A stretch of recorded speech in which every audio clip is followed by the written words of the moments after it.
This is WASSA Internally Displaced Persons Camp, a rural community in the Federal Capital Territory of Nigeria.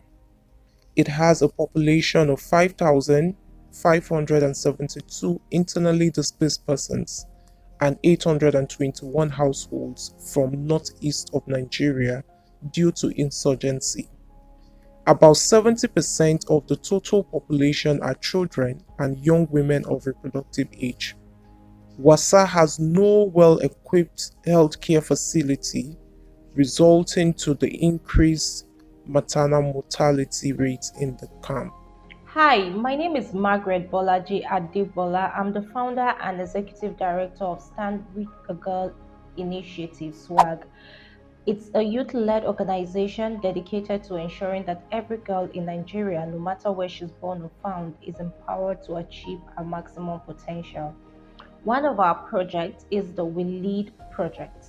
The Welead project is being hosted in Nigeria by Education as a Vaccine with funding from EBOS and other partners. So for us, it was not just enough that we advocate for access to sexual and reproductive health and rights for women at internally displaced persons camp.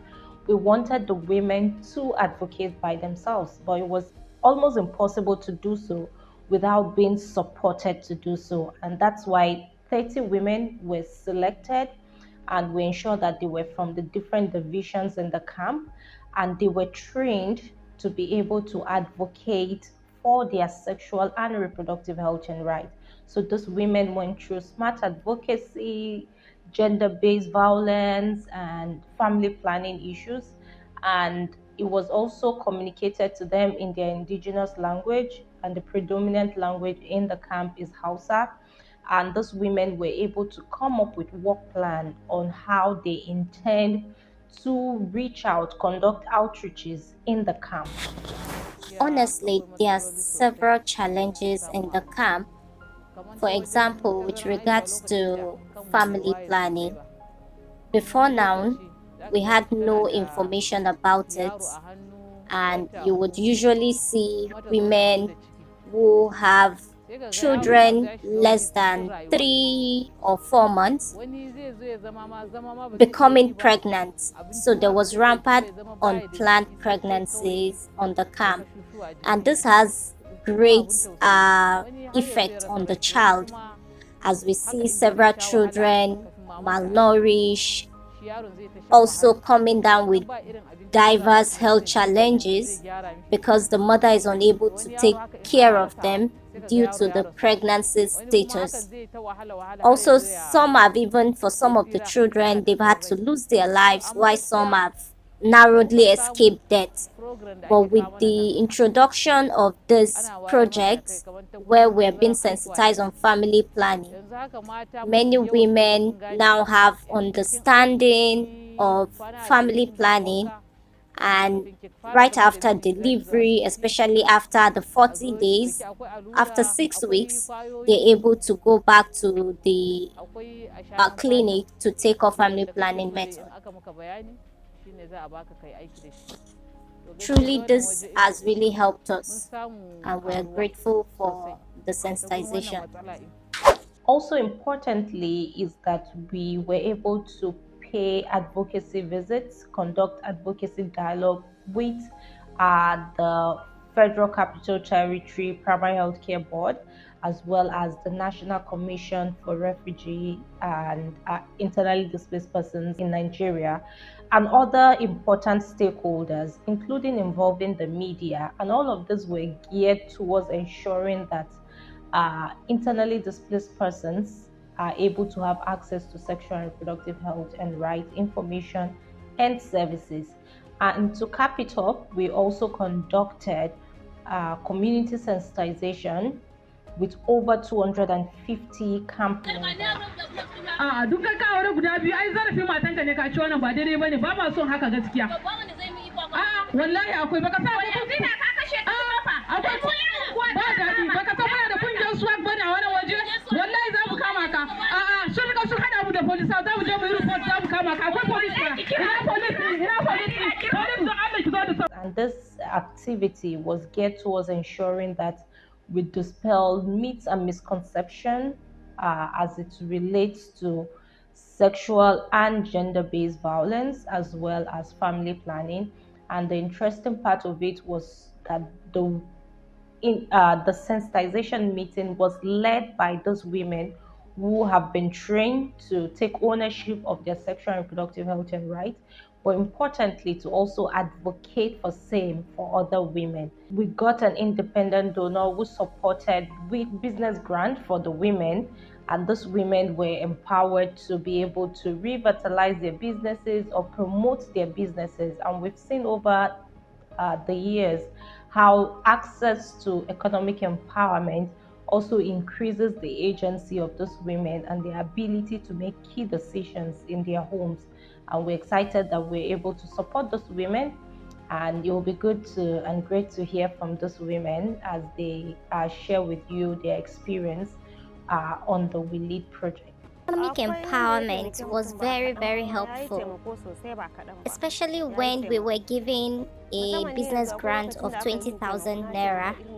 I was able to put it into business, and I'm glad that I was able to make 50,000 naira. And especially that I am the breadwinner of my family, the grant was very helpful in helping me support my family and also support myself too. So for us to be able to implement the Welead project based on the need assessments that we had conducted in the camp, we actually limited the scope of the sexual and reproductive health information and services to first family planning as well as the sexual and gender-based violence in the camp. And with this, we were able to support the women to gain access to information, adequate and accurate information on family planning methods and issues surrounding family planning, including dispelling myths and misconception. And with regards to the sexual and gender-based violence, we're able to discuss really even starting from the different norms, talking about gender and sex roles, and we're able to really look at ways women can be able to support victims who are on their journey to being survivors of gender-based violence in the camp, and also setting up like a support group that can support other women and girls in the camp whenever they experience sexual and gender-based violence. But importantly, was also connecting them, making referrals to centers that they can visit to be able to access quality services whenever such happens. Before now, we weren't sensitized about issue around gender-based violence, particularly domestic violence. In instances where we see women even being beaten, we just overlook. But given the training of about 30 women in the camp, this has raised our consciousness to be able to interfere in issues like this and see ways we can reduce gender-based violence, particularly domestic violence on the camp.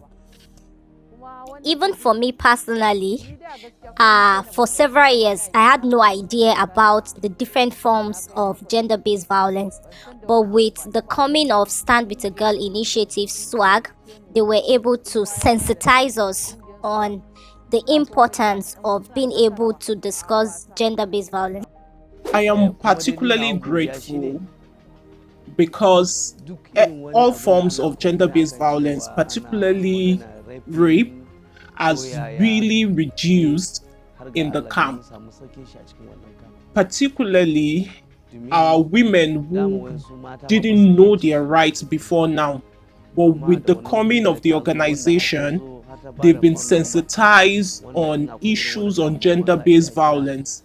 They've also taught us how to report gender based violence issues with suggestions of even reaching out to religious leaders and other leaders. 30 women have gained increased knowledge on sexual and reproductive health and rights, particularly sexual and gender-based violence issues, as well as family planning. And even from the sensitization that was conducted, we see women who would ordinarily be shy, considering that uh, in this part of the world, sexual and reproductive health and rights issue can be quite sensitive.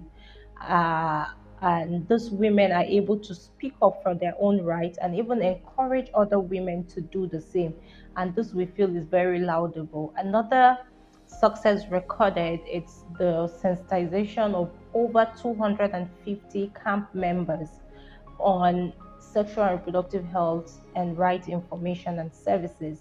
And at the end, also having them support women and girls' access is such a great one to see. And lastly, uh, having buy-in of community leaders, the camp leaders, the religious leaders, to be able to support women and girls in their access and utilization of quality sexual and reproductive health. Our an koyar capacities da mu as shugabane na camp da leaders as shugabanin well as addinai religious wanda idan leaders irin were wani abu ya faru built za a iya kai on magana gender-based zuwa violence wajen su response, masu duba zuwa on cikin how abin to ya fi karfi respond, ko and to police even ma za a iya involve the kai.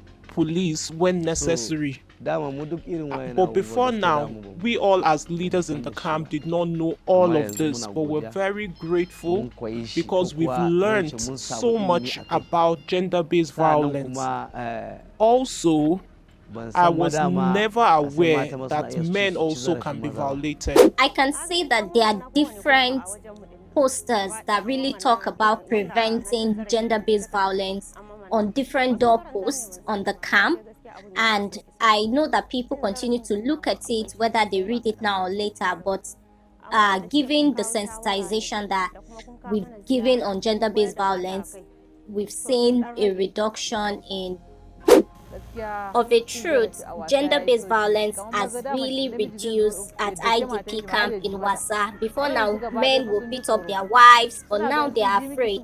Now that women have numbers that they can call, they definitely do not want to be put to shame or brought to book, and we're grateful for this improvement.